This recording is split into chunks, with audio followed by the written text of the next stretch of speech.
Alam mo ba na pwede kang magnegosyo sa isang lata ng sardinas?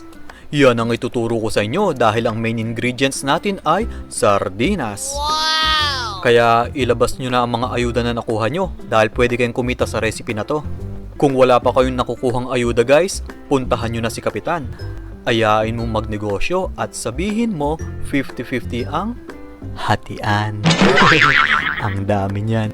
Sa halagang 70 pesos na puhunan, posible kang kumita ng 4,800 pesos kada buwan.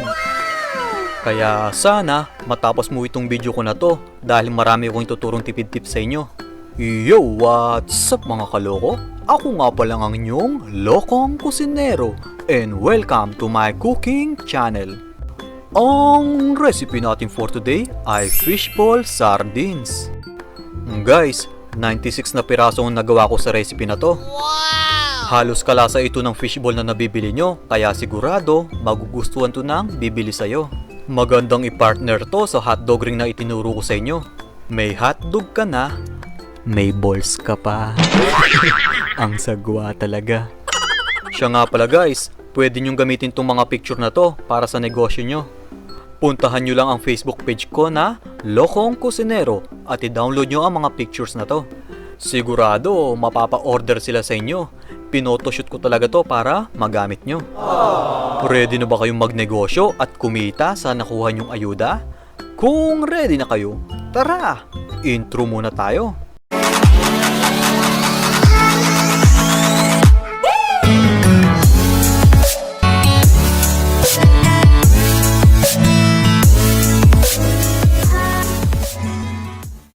Kung bago ka sa channel ko, please click the subscribe button and the notification bell icon para ma-update kayo sa susunod nating mga video. Sarap, tamis. Oh yes. Gagamit tayo ng isang latang sardinas para sa mga may utang na laging umiiwas. Guys, tipid tips muna tayo. Ang bilhin nyo ay yung pinakamurang brand ng sardinas para makamura kayo sa ingredients. 2 tasa ng harina para sa mga may edad na 30 na hindi pa nag-aasawa. Guys, tipid tips muna tayo. Pwede pa kayong mag-add ng kalahating tasa ng harina para mas dumami pa ang magawa nyo. 3 tablespoon of corn starch. 1 tablespoon of baking powder. Guys, pampaalsa to. Kahit maliit lang yung balls na nagawa nyo, lalaki to at aalsa kapag pinirito. So guys, alam nyo na, baking powder lang. Sapat na. Isang pirasong itlog para sa mga mangga ng kapitbahay mong hindi pa hinog. Pag nahinog ka, akin ka. Gagamit din tayo ng dahon ng sibuyas para sa mga tsismosa ng buong Pilipinas. Mula Batanes hanggang Hulo, saan ka man ay may chismis kayo. Guys, tuturuan ko kayo kung paano humawak ng kutsilyo. Diba kadalasan ganito tayo humawak sa kutsilyo? Pero mas madali kapag yung hinlalaki mo at yung hintuturo mo ay nakaklip sa mismong kutsilyo. Then, yung mga daliri nyo parang nakakamot sa chopping board para hindi mo mahiwa ang mga to. Tapos, isway mo lang ng ganito ang kutsilyo. 7 cloves of garlic, minced. Isang pirasong sibuyas. Guys, make sure na mahiwa nyo ito ng maliliit para hindi bumubukol sa fishball kapag pinirito. 1 tablespoon of ground black pepper. 2 tablespoon of iodized salt. Isang pirasong siling labuyo. Guys, optional lang to ha. If may batang kakain, mas okay kung wag kayong maglagay ng sili. 150 ml of cooking oil. Isang kutsarang toyo para sa girlfriend mong laging tinotoyo. 3 cups of water para sa mga lalaking mahilig magduster. At 4 tablespoon of brown sugar para sa wala na akong maisip. Ang complete list at presyo ng ingredients ay nasa dulo ng video. Mga kaloko, simulan na natin to.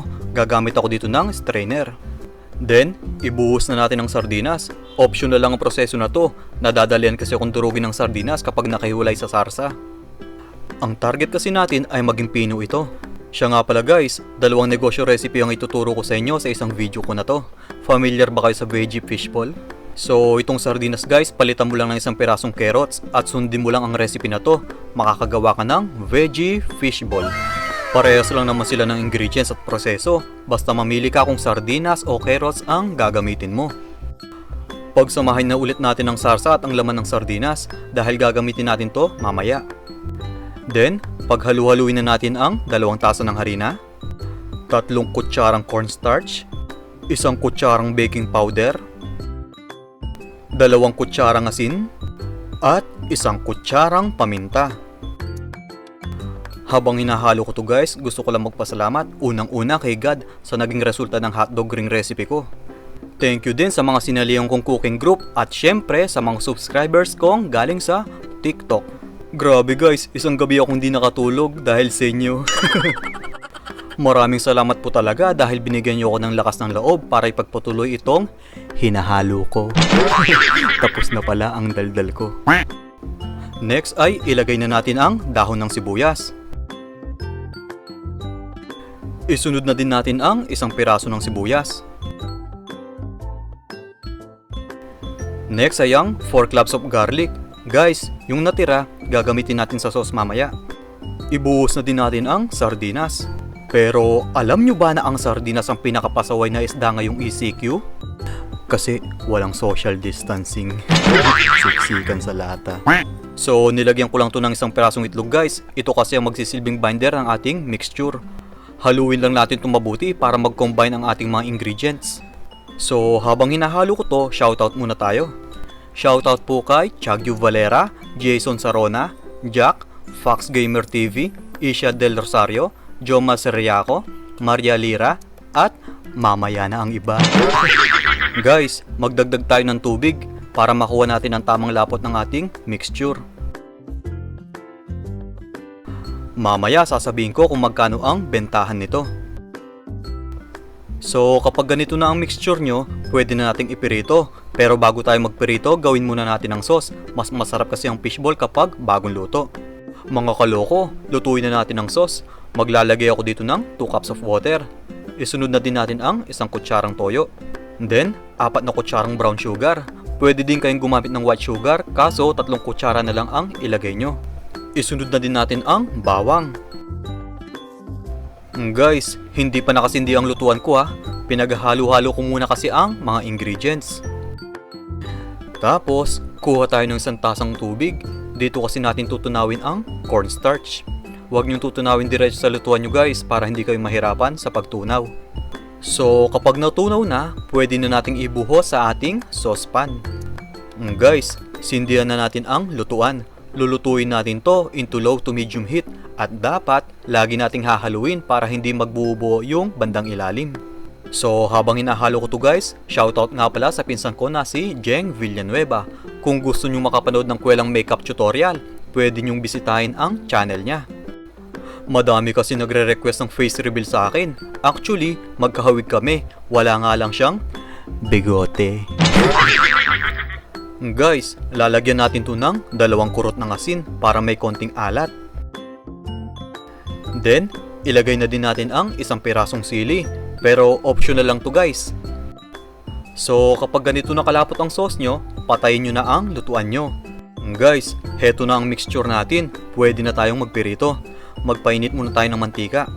Tipid tips muna tayo guys. Gumamit kayo ng maliit na kaserola or saucepan para konting mantika lang ang magamit nyo. Pero nakalubog pa rin ang fishball nyo habang pinipirito. Bilugin muna natin ang ating mixture bago nating ilubog sa mantika. Pwede din kayong gumamit ng 2 kutsara sa pagbibilog ng fishball nyo. Guys, kaya maliit lang yung pagkakabilog ko kasi lalaki at aalsa pa to mamaya. Mga kaloko, first time kong gawin to kaya medyo hindi ko pa ma-perfect. Gusto ko kasing patunayan sa inyo na kahit first time mong lulutuin to ay kayang-kaya mo. Guys, kung mapapansin nyo, lumaki na ang mga balls ko. 96 pieces ang nagawa ko sa recipe na to. Pwede mong ibenta ang 3 piraso sa halagang 5 piso. Mas masarap ito guys kaysa sa nabibili mong fishball dahil sa mga ingredients na ginamit natin. Makakagawa ka ng 32 sets sa recipe na to. So kung bebenta mo to ng 5 piso kada 3 piraso, kikita ka ng 160 pesos kada araw at 4,800 pesos kada buwan. Laki, di ba? Pero yung puhunan ay 70 pesos lang. Guys, kapag ganito na ang kulay ng fishball nyo, ibig sabihin, luto na to. Ilagay muna natin to sa strainer para matanggal ang excess oil. Guys, ilagay na natin ang sauce at lalagyan ko to ng dahon ng sibuyas para mas lalong katakam-takam. Heto na ang ating fishball sardines. Kung nagustuhan mo ang recipe na to, paklik naman ang subscribe button para ma-update kayo sa susunod na negosyo recipe natin. Guys, 32 sets ang magagawa nyo sa recipe natin na to. So hetong nakikita nyo, 3 set pa lang ito. Mabebenta nyo to ng 5 piso kada 3 piraso. Pero sa totoo lang, alam ko ang mga diskarte nyo. Yung tipong tutuhog ka ng 20 piraso pero ang ibabayad mo ay 5 piso. Tapos sasabihin mo, Manong, sukli ko 3 piso. Nanghingi pa ng sukli. Sa mga gustong magpa-shoutout, comment lang po kayo sa baba. Bago ko tapusin to, shoutout muna tayo. Shoutout po kay Heaven May Cruz, Ating Mars, Jonabel Sumalpong, Jericho Requesa, RJ Malcampo, Hubert Agosto, Kuya Kaloy TV, Tony Tons Vlog, Sutil 7, Sherden Cooking Recipe at Jalani Kamama. Yung iba guys, sa next video na lang, kaya pasensya na po. Maraming salamat po sa inyong panonood. Ingat kayo lagi. Good luck sa inyong negosyo and God bless. Mga kaloko, heto ng complete list at presyo ng ingredients ng ating fishball sardines. Bye-bye! Bye-bye!